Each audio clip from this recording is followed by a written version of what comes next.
굿바이 스트레스. 우리 주변을 채우고 있는 스트레스 속에서 어떻게 좀 덜 불안하게 또 덜 공포를 느끼면서 잘 살아갈 수 있을까? 그런 이야기를 나누고 있습니다. 오늘은 자기연민에 대한 얘기를 좀 드리고 싶은데요. 이 자기연민이라고 할 때 연민이란 말이요. 연민이란 말씀이 우리가 보면 연민이란 말 흔히 많이 쓰죠. 영어로 컴패션인데 우리가 아프리카에 굶는 아이들을 보면 좀 불쌍하고 돕고 싶은 마음 이런 것들이 이제 들어가는 것들이 연민인데, 사실 연민에서 제일 중요한 거는 이렇게 불쌍히 여긴다 이런 공감보다도 사실은 그 사람이 좀 나아졌으면 좋겠다.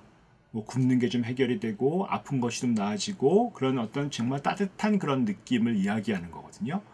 근데 우리가 타인에 대해서는, 불쌍한 사람에 대해서는 연민을 갖는 경우가 많이 있습니다만, 안타깝게도 자기 연민, 영어로 얘기하면 self compassion, 이거가 굉장히 어려워요. 왜냐하면 자기를 오히려 비난하는 수가 많거든요. 아이, 나 왜 바보 같지? 나는 이렇게 한심하지? 자기를, 우리가 무슨 불쌍한 사람을 대할 때 네가 굶고 잘못했다고 그래서 너는 이렇게 한심하냐 이렇게 하진 않거든요. 그건 연민이 아니죠. 근데 그 사람이 나아지겠다는 것들이 가진 마음을 가져야 연민인데, 자기를 이렇게 괴롭히고 함부로 대하면서 어떻게 나아질까? 기분이 울적해지고 짜증나고 안 그래도 힘든데 거기다 계속 자기를 비난하면 그게 더 나빠지지 않겠어요? 그래서 이제 그러다 보니까 이게 싫으니까 도망가고 회피하고 그러시면서 또 나빠지는 경우도 많고, 술 드시고 폭식하시고 이런 경우도 많거든요. 근데 이제 건강하신 분들, 특히 이제 자기 연민이 높으신 분들은 힘든 일이 있을 때 그런 술로 가거나 그 실망감을 잊어버리려고 하지 않고 자기를 잘 보듬죠. 그래서 어떤 인간이 좀 실수할 수 있구나, 나도 실수할 수 있네, 이런 식으로 자기를 좀 보듬고, 그렇게 돼야 결국은 더 이상 어떤 진도가 안 나가게 되고 이렇게 우리가 자기를 회복할 수 있게 되거든요. 우리가 보통 이게 연민이 없으신 분들, 다른 사람에겐 연민이 있는데 자기한테 연민이 없으신 분들이 쉽게 우울해지고 쉽게 불안해지고 쉽게 힘들어지거든요. 우리가 모두 실수할 수 있고 실망할 수 있고 그렇거든요. 근데 실망하는 게 당연하단 말이에요.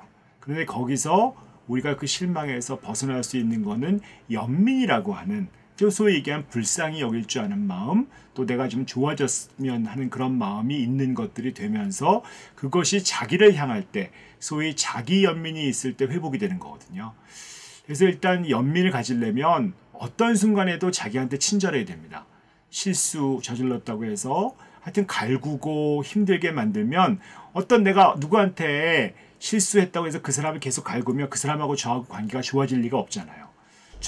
본인 자신도 마찬가지입니다. 자기 자신에게 친절하지 않으면 자기 자신하고 관계가 좋아질 수가 없거든요. 누구나 실수 저지를 수 있다, 그렇게 하고, 그래서 그 순간에도 친절하게 대하는 것들 잊지 말고, 그 다음에 이게 실수하고 잘못했다, 거부당했다, 외롭다 하는 것들이 나만 그런 건 아니거든요. 그러니까 이게 나 혼자 외롭고 나 혼자 뭔가 쓸쓸하고 이렇게 생각하고 나 혼자 고통받는다고 생각하지 말고, 지구에 존재하는 모든 인간은 사실은 외롭고 사실은 혼자다. 내가 너무 고통받는다고 생각하지만 누구나 사실 고통받고 있다. 그게 인간의 공통의 속성이죠. 내가 실수하고 힘들고 상처받고 화나고 실망스럽고 하는 게 내가 이상해서 그러는 게 아니라 인간이라면 누구나 그럴 수 있다. 내가 인간이기 때문에 이렇다. 이런 마음을 좀 가지시면 조금 회복되는 데 도움이 되실 것 같고요. 여기서도 이제 마음 챙김이 항상 도움이 됩니다.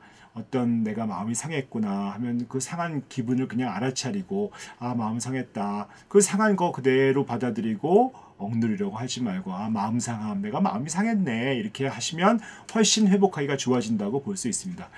그 다음에 노트 같은 거 쓰는 것도 여기 책에서는 굉장히 권장하고 있어요. 노트에 내가 실수했을 때 어떻게 했느냐, 실수를 좀 쓰고, 실수에 너는 왜 난 이 모양이냐, 실수한 다음에 자기를 비난했다면 조금 더 연민을 가지고 실수할 수 있지, 그래도 위로가 좀 돼야지, 내가 스트레스 받았는데 나한테 위로 안 해주면 더 힘들어질 거 아니야 하는 식으로 노트를 한번 써보는 것도 상당히 도움이 될 수 있습니다.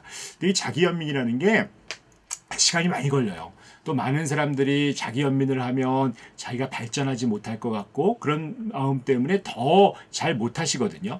근데 연민이 있어야 사실은 내가 좀 회복이 되기 때문에 다음에 실수할 확률이 좀 줄어들고 그래서 다음에는 오히려 더 발전할 수가 있거든요. 근데 연민이 없으면 항상 긴장하게 되잖아요. 내가 뭔가 잘못하면 큰일이야. 이게 실수하면 큰일 나. 이렇게 하기 때문에 사실은 다음에도 실수할 가능성이 더 많아진다고 할 수 있죠. 그래서 항상 우리가 보면 이 연민이 있을 때 난 이래야 돼. 꼭 맞아야 돼. 절대적으로 틀리면 안 돼. 라고 하는 것들 우리가 좀 과도하게 자기를 좀 이렇게 잣대가 강해가지고 자기를 아주 괴롭히는 이런 일들이 자기를 굉장히 힘들게 만들기 때문에 좀 따뜻하게 결국은 어떤 불쌍하게 울고 있는 아이를 내가 만났을 때 너는 왜 울고 있니? 이 바보야 하지 않잖아요. 그 아이를 달래주려면 무슨 일이 있어? 네가 슬픈가 보다. 슬퍼서 울 수 있지 하고 시작을 해야 이 아이가 달램을 받고 그 다음에 마음도 좀 편해지고 어떤 이야기도 할 수 있게 되거든요. 나 자신도 마찬가지입니다. 어쨌든 연민으로 시작해서 연민이 지나가면서 자기 연민으로 연결되고 그런 식으로 자기가 위로를 받아야 인간은 실수에서 회복될 수 있는 것이고 거기서 다음에는 또 실수를 덜하고 더 발전된 삶을 살 수도 있기 때문에 항상 자기를 괴롭히는 걸 좀 멈추시고 자기 연민으로 자기를 보듬기 시작하시는 저와 여러분이 되기를 바라겠습니다. 오늘은 여기까지 하도록 하겠습니다.